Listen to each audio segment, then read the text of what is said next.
apa yang ada di dalam Zoom maupun sahabat Max FM. Pak, mungkin saya akan menyambung sedikit apa yang Pak Rudi katakan dalam hal mungkin saya sebut atau aplikasi terhadap konsep entrepreneurship itu ya.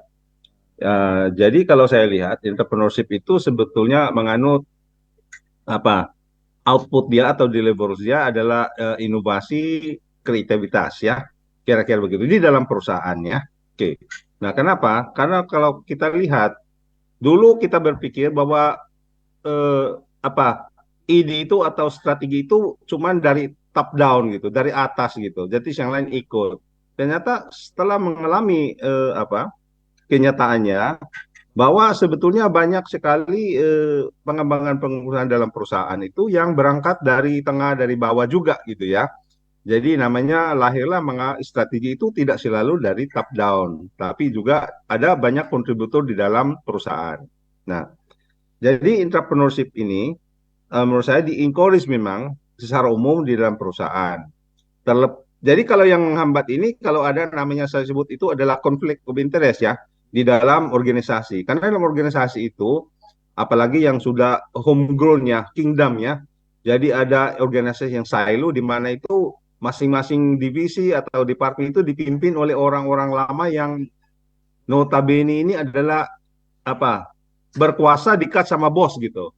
Ya, itu kira-kira sama owner gitu. Makanya tidak boleh diganggu gugat selama ini gitu ya.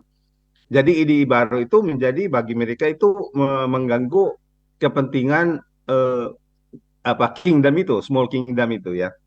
Nah, nah tapi kalau ini diterapkan entrepreneurship itu, ini adalah ada yang berkembang sekarang ini yang namanya toolsnya ya, toolsnya atau mekanismenya atau approach-nya. Ya itu adalah di-encourage untuk mengerti dan memahami dan mengimplementasikan yang namanya design thinking-nya sebagai problem solving approach ya. Jadi itu konsepnya adalah eh, memang tools yang dipakai brainstorming utamanya. Jadi brainstorming multidisiplinary, multifungsional. Jadi tim itu melakukan brainstorming, mengeksplor beberapa opsi untuk bagaimana dikembangkan suatu problem atau suatu pengembangan. Jadi dieksplor oleh tim ini.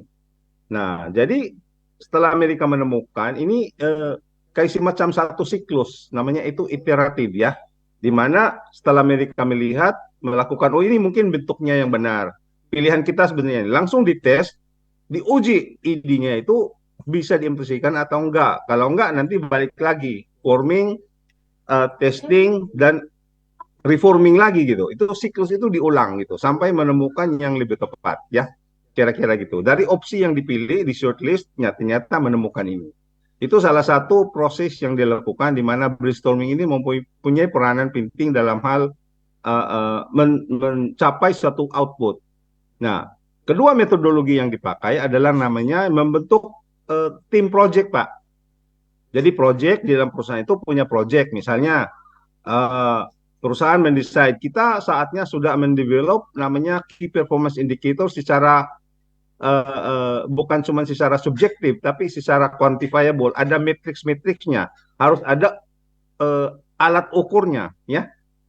Nah ini dibentuk timnya untuk namanya project KPI misalnya si namanya. Jadi project KPI ini adalah juga multifungsional, bukan cuma dari HRD saja, tapi ada dari operasional, mungkin ada dari teknologi, ada dari keuangan, ada dari macam-macam departemennya. Dibentuk satu tim ini, di mana mereka ini melakukan juga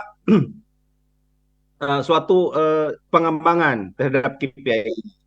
Jadi ini adalah uh, jadi itulah adalah project mereka KPI. Jadi itu adalah salah satu penerapan. Jadi kalau ini berhasil diimplement, berarti ini salah satu inovasi kreativitas yang terjadi dalam perusahaan. Salah satu project misalnya Amerika akan meluncur produk baru ya. Misalnya kategori baru. Dulunya Amerika ini adalah packaged food. Sekarang mau mengarah ke non packaged food ya. Misalnya masuk di dalam itu apakah sabun, apakah deterjen, apakah beauty product atau apa. Jadi ini dibentuk tim lagi sebagai pengembangan apa produk baru yang non food. Jadi itu juga dibentuk multifungsional ya, bukan cuma dari marketing, ada dari R&D, dari macam-macam, dari manufacturing. Jadi satu tim ini mengolah, dibikin bentuk satu project di dalam perusahaan. Nah, outputnya setelah dilakukan ini adalah katakanlah menghasilkan suatu produk yang bukan uh, food kategori lagi, tapi non food kategori. Nah, kira-kira ini Pak, jadi penerapan dari entrepreneurship ini bisa dalam bentuk pembentukan aktivitas dalam bentuk project by project, ya, dan melihat dirubah mindsetnya, menerapkan yang namanya apa namanya, hmm, innovative thinking, creative thinking gitu Pak ya, sebagai proses dalam hal problem solvingnya. Ya, di mana peranan brainstorming itu baik kedua project maupun di dalam creative thinking, critical thinking, design thinking itu adalah mempunyai peran yang besar.